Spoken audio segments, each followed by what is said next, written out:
ले फिर आ गए। सब राज्य खुश है। हाँ, तेरे को क्या लगता था कि नहीं लौटेंगे?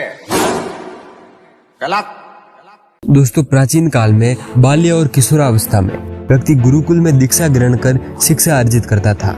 युवा अवस्था में वह गृहस्थ के कर्तव्य का निर्वहन करता था। प्रौढ़ अवस्था में वह भौतिक वस्तुओं और व्यक्तियों का मोह त्याग कर पूर्णतः समाज और धर्म को जीवन समर्पित करके कार्य करता है।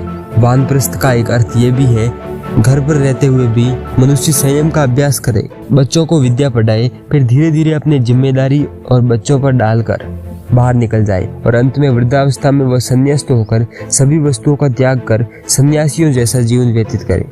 दोस्तों, इसी आश्रम व्यवस्था में पहला आश्रम है ब्रह्मचर्य आश्रम, जिसे आमतौर पर जीवन के पहले 25 साल तक माना गया है। 25 साल की आयु तक हर व्यक्ति को ब्रह्मचर्य का पालन करना जरूरी होता था। ब्रह्मचर्य का प्रथम अर्थ है वीर्य की शक्ति का संचय करना, दूसरा अर्थ शिक्षा और भक्ति का संचय करना और तीसरा अर्थ ब्रह्म की राह पर चलना। संचय ही संचय करना, कुछ भी खर्च न करना।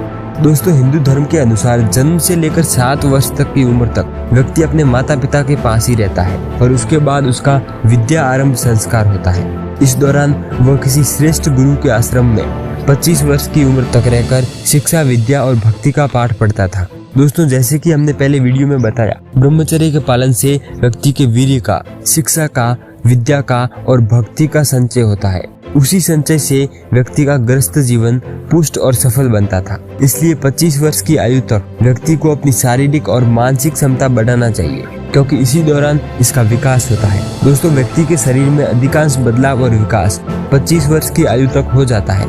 अगर इसके पहले ही व्यक्ति अपनी शक्ति को बर्बाद करने लगेगा तो उसका गृहस्थ जीवन कई तरह के रोग और शोक से घिर जाएगा। दोस्तों, मेडिकल साइंस के मुताबिक 25 वर्ष की आयु तक शरीर में वीर्य और रक्त कणों का विकास बहुत तेजी से होता है। उस समय अगर इसे शरीर में संचित किया जाए तो यह काफी स्वास्थ्यप्रद होता है। इससे शरीर पुष्ट बनता है। 25 वर्ष की उम्र के पहले ही समय से पहले बुढ़ापा आने की भी आशंका होती है। इससे मानसिक विकास, शिक्षा, कैरियर आदि सभी में रुकावट शुरू हो जाती है। दोस्तों, इन आश्रमों की परंपरा जब तक हमारे देश में जीवित रही तब तक यश, श्री और सौभाग्य में ये राष्ट्र सर्व शिरोमणि बना रहा, लेकिन अब उसका पतन हो गया है। तो दोस्तों, आप ये वीडियो शेयर करके बहुत ही बड़ा काम कर सकते हैं। आप किसी की जिंदगी बदल सकते हैं और इस देश को आगे बढ़ने में, फिर से अपनी असली पोटेंशियल को पहचानने में हेल्प कर सकते हैं।